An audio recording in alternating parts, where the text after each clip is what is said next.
السلام علیکم پیارے دوستو، کیسے ہیں آپ سب؟ امید ہے کہ آپ سب خیریت سے ہوں گے۔ 4 قابل عبرت عورتیں۔ نمبر 1، واحلہ۔ دوستو، یہ حضرت نوح علیہ السلام کی بیوی تھی۔ اس کو ایک نبی برحق کی زوجیت کا شرف حاصل ہوا اور برسوں یہ اللہ تعالیٰ کے نبی علیہ السلام کی صحبت سے سرفراز رہی، مگر اس کی بدنصیبی قابل عبرت ہے کہ اس کو ایمان نصیب نہیں ہوا، بلکہ یہ حضرت نوح علیہ السلام کی دشمنی اور توہین و بے ادبی کے سبب سے بے ایمان ہو کر مر گئی اور جہنم میں داخل ہوئی۔ یہ ہمیشہ اپنی قوم میں جھوٹی باتیں پھیلایا کرتی تھی کہ حضرت نوح علیہ السلام مجنون اور پاگل ہیں، لہٰذا ان کی کوئی بات نہ مانو۔ نمبر 2، واحلہ۔ دوستو، یہ حضرت لوط علیہ السلام کی بیوی تھی۔ یہ بھی اللہ کے ایک جلیل القدر نبی علیہ السلام کی زوجت و صحبت سے برسوں سرفراز رہی، مگر اس کے سر پر بدنصیبی کا ایسا شیطان سوار تھا کہ سچے دل سے کبھی ایمان نہیں لائی، بلکہ عمر بھر منافقہ رہی اور اپنے نفاق کو چھپاتی رہی۔ جب قوم لوط پر عذاب آیا اور پتھروں کی بارش ہونے لگی، اس وقت حضرت لوط علیہ السلام اپنے گھر والوں اور مومنین کو ساتھ لے کر بستی سے باہر چلے گئے تھے۔ واحلہ بھی آپ کے ساتھ تھی۔ آپ نے فرما دیا تھا کہ کوئی شخص بستی کی طرف نہ دیکھے، ورنہ وہ بھی عذاب میں مبتلا ہو جائے گا۔ چنانچہ آپ کے ساتھ والوں میں سے کسی نے بھی بستی کی طرف نہیں دیکھا اور سب عذاب سے محفوظ رہے، لیکن واحلہ چونکہ منافق تھی، اس نے حضرت لوط علیہ السلام کی فرمان کو ٹھکرا کر بستی کی طرف دیکھ لیا اور شہر کو الٹ پلٹ ہوتے دیکھ کر چلانے لگی کہ ہائے رے میری قوم! یہ زبان سے نکلتے ہی عذاب کا ایک پتھر اس کو بھی لگا اور یہ بھی ہلاک ہو کر جہنم رسید ہو گئی۔ نمبر 3، آسیہ بنت مزاحم رضی اللہ تعالی عنہا۔ یہ فرعون کی بیوی ہیں۔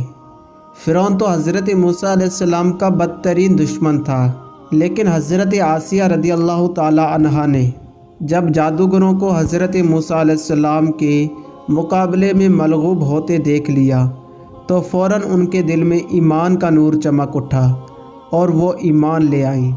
جب فرعون کو خبر ہوئی تو اس ظالم نے ان پر بڑے بڑے عذاب کیے اور بہت زیادہ ظلم کیا، لیکن اس کے باوجود وہ اپنے ایمان پر قائم و دائم رہی اور فرعون کے کفر سے خدا عز و جل کی پناہ اور جنت کی دعائیں مانگتی رہی، اور اسی حالت میں ان کا خاتمہ بالخیر ہو گیا اور وہ جنت میں داخل ہو گئی۔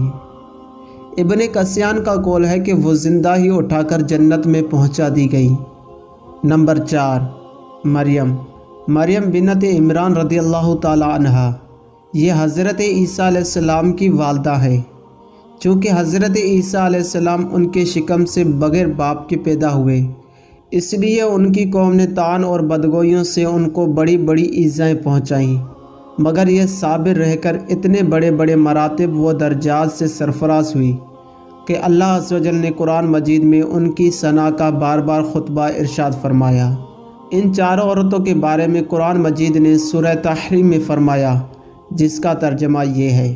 اللہ تعالیٰ کافروں کی مثال دیتا ہے، جیسے حضرت نوح علیہ السلام کی عورت واحلہ اور حضرت لوط علیہ السلام کی عورت واحلہ، یہ دونوں ہمارے 2 مقرب بندوں کے نکاح میں تھیں۔ پھر ان دونوں نے ان دونوں سے دغا کیا تو وہ دونوں پیغمبران ان دونوں عورتوں کے کچھ کام نہ آئے، اور ان دونوں عورتوں کے بارے میں خدا کا یہ فرمان ہو گیا کہ تم دونوں جہنمی عورتوں کے ساتھ جہنم میں داخل ہو جاؤ۔ اور اللہ تعالیٰ مسلمانوں کی مثال بیان فرماتا ہے۔ فرعون کی بیوی آسیہ، جب انہوں نے عرض کی، اے میرے رب، میرے لیے اپنے پاس جنت میں گھر بنا اور مجھے فرعون اور اس کے کام سے نجات دے اور مجھے ظالم لوگوں سے نجات بخش۔ اور عمران کی بیٹی مریم، جس نے اپنی پارسائی کی حفاظت کی، تو ہم نے اس میں اپنی طرف کی روح پھونکی اور اس نے اپنے رب کی باتوں اور اس کی کتابوں کی تصدیق کی اور فرما برداروں میں سے ہوئی۔ دوستو، واہلہ اور وائلہ دونوں نبی کی بیویاں ہو کر کفر و نفاق میں گرفتار ہو کر جہنم رسید ہوئیں، اور فرعون جیسے کافر کی بیوی حضرت آسیہ ایمان کامل کی دولت پا کر جنت میں داخل ہوئیں، اور حضرت آسیہ حق ظاہر ہو جانے کے بعد اس طرح ایمان لائی کہ فرعون کے سب آرام و راحت کو ٹھکرا دیا اور بے پناہ تکلیفوں اور ایذاؤں کے باوجود اپنے ایمان پر قائم رہی۔ بلا شبہ یہ باتیں قابل عبرت ہیں۔ دوستو، میں امید کرتا ہوں کہ آج کی یہ ویڈیو آپ کو پسند آئی ہوگی۔ ویڈیو پسند آنے پر لائک، کومنٹ اور ہمارے اس یوٹیوب چینل کو ضرور سبسکرائب کیجیے گا۔ سی یو نیکسٹ ٹائم۔ السلام علیکم ورحمۃ اللہ۔